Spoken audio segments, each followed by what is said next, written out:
Thank you, Mr. Chairman. Dr. Holtz-Eakin, follow up on a point that you made, and actually I think that Ms. Bailey touched on this point, which is that in recent years we actually have seen a big surge in supply, is that the data suggests that that is true about both single-family and multifamily housing? Correct. Yeah. So it seems to me that, especially given in light of that fact, and when you look at the prices across the whole economy, a lot of the price escalation is probably a reflection of the general inflationary environment we're in.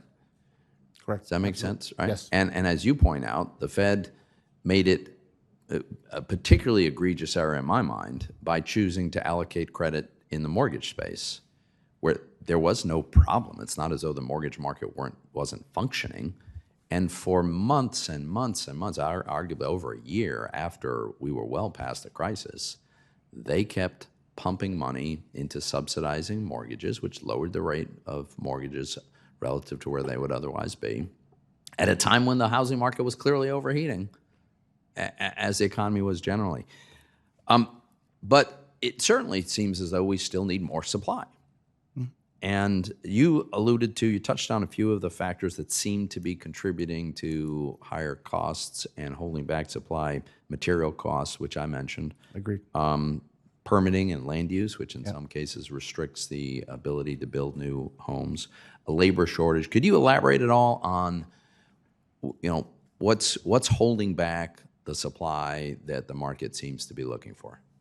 I don't think any single one of those issues stands out as the key. It's the combination. There are just too many impediments to finding suitable land, building the density necessary. If you've got an urban area and you need to produce affordable rental units, and finding the workers to do it. And those problems exist across the economy. Right, and they don't go away with the wave of a wand. No. So we've gotten a kind of a surge in supply, but it's probably not realistic to think we're going to have this massive boom. I just want to ask.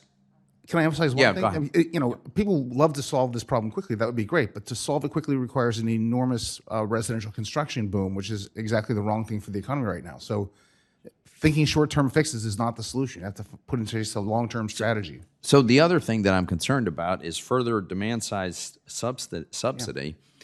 Is going to make the pricing problem worse. Agreed. I think of the analogy that comes to mind is what we've seen in higher education for years. With all good intentions, there's all kinds of federal programs that have subsidized higher education. And what have we seen? Skyrocketing costs in higher education. Long before inflation occurred generally in the economy, it was happening there because the federal government just kept throwing money at it. And yet we see all these proposals for further demand-side subsidies.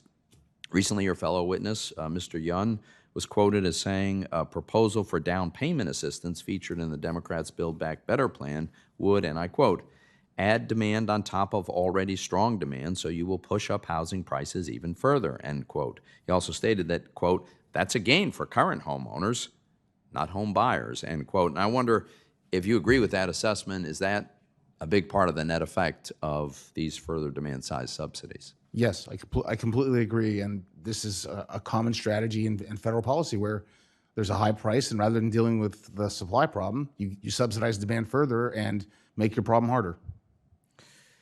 And then with respect to the FHFA, we've seen this new requirement that the GSEs submit this equitable housing finance plan, which is meant to promote housing equity.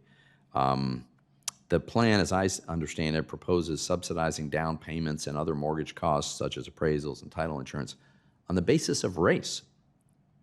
So this seems to be a mechanism that is likely to contribute to inflation, but it's also a very disturbing exercise of social engineering on the part of unelected folks over at FHFA. First of all, do you see that whole mechanism as consistent with FHFA's statutory obligation for their conservatorship to require to return the GSEs to sound and solvent condition and preserve and conserve their assets? Is this really supposed to be part of their mission? No, it's not. And after 14 years, they're still not adequately capitalized, and they're now expanding the credit box in many ways, and they will, as a result, be at greater risk of losses. And that's exactly the wrong direction for the FHFA to take them. Thank you, Mr. Chairman.